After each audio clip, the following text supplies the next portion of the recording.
আসসালামু আলাইকুম। আমাদের এটা এক্স এর মান বের করতে বলছে। তো এখানে আমরা করতে গেলে আমাদের যেটা বেশি সমস্যা হয় সেটা আমরা একটু দেখি। তো আমরা জানি সূচকের ভাগের বিধি অনুসারে অর্থাৎ ভাগের নিয়ম অনুসারে যে উপরের যেটা থাকবে সেটা হবে আগে, আর মাইনাস এখানে 5-এর উপর কিছু নাই, মানে কি একটা 5 এখানে 1, এবং এখানেও সেম আমাদের, অর্থাৎ বেস যদি আমাদের সমান হয় সূচকের বিধি অনুসারে উপরে আর নিচের সংখ্যাটা যদি সমান হয় তাহলে আমরা একটা কমন নিব। কমন নিয়ে প্রথমটার পাওয়ারের সাথে নিচেরটার পাওয়ার, যেহেতু এটা ভাগ, নিচেরটার পাওয়ার আমাদের কি হবে, বিয়োগ হবে। এখন আমরা এখানে দেখতে পাচ্ছি যে দুটোটা পাওয়ারই এক। তো সূচকের একটা জিনিস করার আগে আমরা বীজগণিতে পক্ষান্তরের নিয়মগুলো জানি। যেমন এখানে যদি আপনার 5x-1 থাকে, এখানে যদি 3x-1 থাকে, এটাকে আমরা চাইলে যোগ বিয়োগ অথবা গুণ ভাগের নিয়ম অনুসারে পক্ষান্তর করতে পারি। তা আমরা যদি যোগ বিয়োগের নিয়ম অনুসারে পক্ষান্তর x-1 3x-1 এভাবে হয়। আর এখান থেকে যেহেতু এটা নিয়ে আসছে এখানে শূন্য থাকে, কারণ শূন্যর সাথে যদি আমরা এটা যোগ করি তাহলে আমাদের এটা হবে।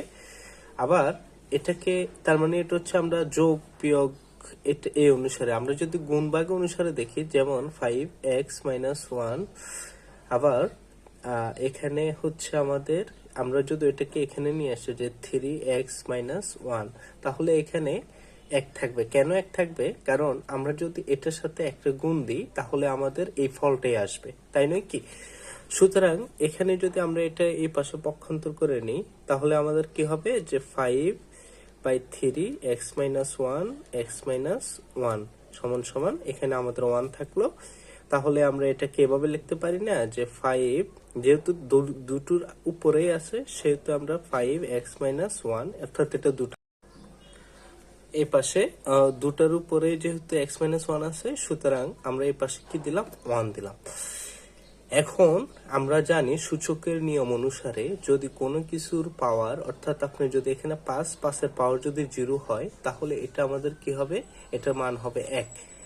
কেমনে আমরা একটু দেখি। যদি মনে করেন আপনার যে 5, তো 5^2 আর এখানে যদি 5^2 থাকে তাহলে আমরা এটার কাটাকাটি করলেও আমাদের 1 থাকে। অথবা আমরা এটাকে আরেকভাবেও লিখতে পারি যে 5^2, এখানেও 2^2, সুতরাং 5 কমন, দুইটার বেস 1, 2 - 2, 2 গেলে আমাদের কি থাকবে, যে 50, অর্থাৎ এই যে 5 এর কাটাকাটি করলে 1 থাকে, আর এটা 0 হলেও মান 1 হবে। এটা সূচকের বেসিক, ঠিক আছে?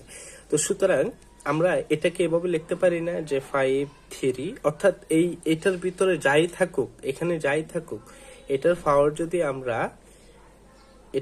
যদি আমরা 0 দিয়ে দিই তাহলে আমাদের অ্যান্সার একই আসবে।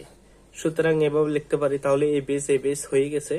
সুতরাং কি হবে, x-1 বেস 1 হলে আমাদের পাওয়ার সমান হবে, আর এখানে যেহেতু 0 আছে 0, সুতরাং x = 1। ডান।